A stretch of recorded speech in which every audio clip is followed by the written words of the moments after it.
Hey guys, welcome back to TSI. I'm Dave. Thanks for watching. And in the last video, you noticed that my bed was covered in a mysterious hair-like substance. Well, it's because I have a dog. And you know what? I cuddle with that dog. And if you have a dog, you don't cuddle with it, or her, or whoever, I'm going to be gender inclusive here. If you don't cuddle with it, then you're fucking wrong. Anyway, I wanted to go over some of the stuff that I used in the class. Now, this is going to be a bit of a series, I suppose, because there's a lot of things I do want to discuss. The first thing in the series that I used at the RGT Performance Rifle was the Type 83 chest rig. And as you can see in the table, there are two items kind of out here. It looks like parts of a magazine, which they are. In New York State, you're allowed to own these as long as they're disassembled. It's really fucking retarded, I know, but there you go. So let's talk about this magazine. This is the MFT magazine. MFT stands for Mission First. And here's the big one, Tactical. Because you can't have a good product unless you've got the word tactical in the title. Okay, so really there's not much to say about this, but I'm going to try to make a video about it anyway, because it's a polymer magazine that works, and it works really well. And I could probably just end the video right here, but I want to do a couple of more things about the details of the magazine. Now, if you look at it, if you actually look at the surface, you'll notice that it looks suspiciously like a PMag. In fact, when you're looking at this at distance, it almost looks exactly like a PMag. The front part is very similar. The texturing is relatively similar. I don't know the actual weight of these things. I didn't bother to weigh them officially speaking, but they feel slightly lighter than a PMag. They're also a little bit thinner, it seems. And this at first scared the crap out of me because I thought that, oh my God, thin polymer is just going to explode as soon as I start using it.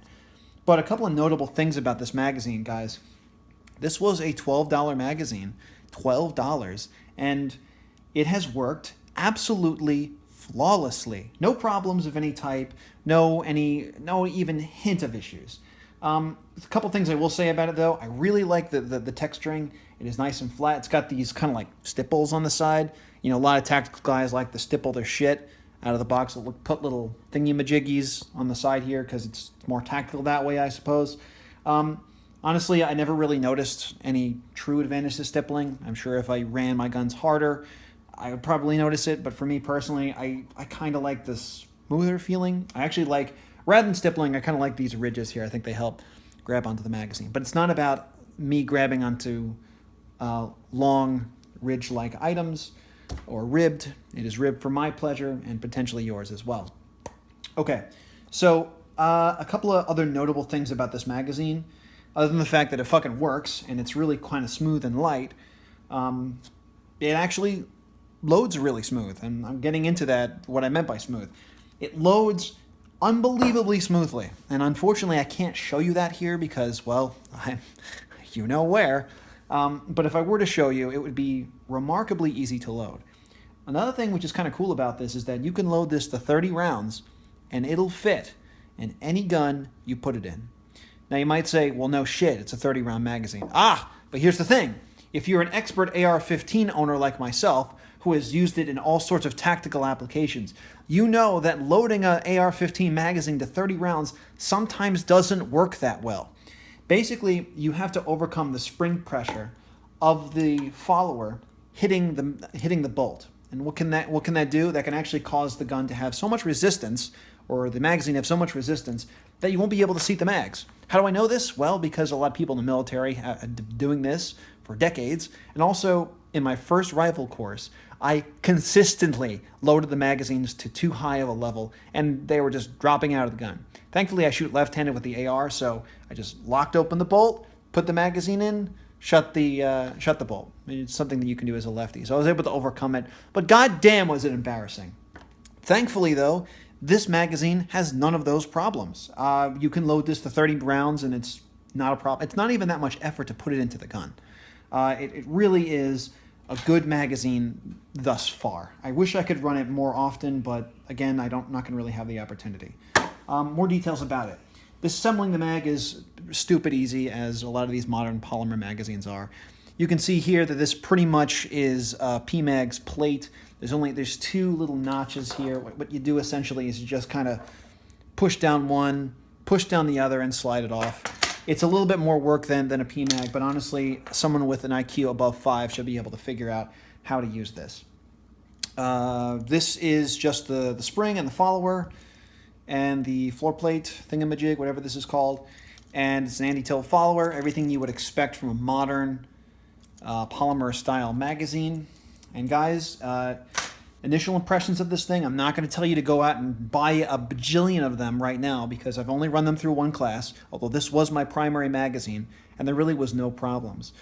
The only problem that I ran up against, and initially I thought the magazine had failed, but that was not the case. When I was extracting this from the super tactical Type 83 chest rig, Pattern 83 chest rig, the South African rig, if you will, the material on the inside of the pouch caught one of the rounds and caused it to lift, meaning that when I was taking it out, I can get it in frame, the bullet actually caught onto some kind of loose fabric in there, and it caused the round to kind of nose up, I guess, which then caused issues, and I had to quickly throw the round out of the magazine in order to get it working again. But again, that is not the fault of the magazine. That is a combination of me and the super tactical Type 83 chest rig. So what is the future for this particular magazine? Well, I'm not the only one who's going to be running this. In a couple of days, I'm going to be shipping this off to Chris Bondi. He's going to be doing additional testing on this magazine. He's going to run it a lot harder than I can in where I am with my job, with my whatever, blah, blah, blah, excuses.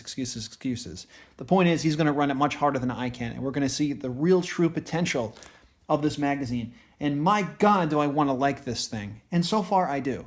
I like when magazines come out on the market that are good, cheap, and just overall excellent quality. I mean, who doesn't want a cheap magazine that works? We've been rocking GI magazines for years, and they're fine. There's nothing really wrong with them, but it's good to have options. It definitely is always good to have options in the gun world. All right, guys, so that's pretty much all I have to say about the MFT AR-15 magazine. Initial impressions are extremely favorable. I can see real no negative of this magazine. So if you see these in the store, consider picking them up. I'm not going to tell you that they're apocalypse proof because I don't know. But so far so good. Anyways, guys, thanks for watching. And this is Dave from TSI. And remember, if you don't have fucking tactical on the side of your equipment, I mean everything, you probably have a vagina.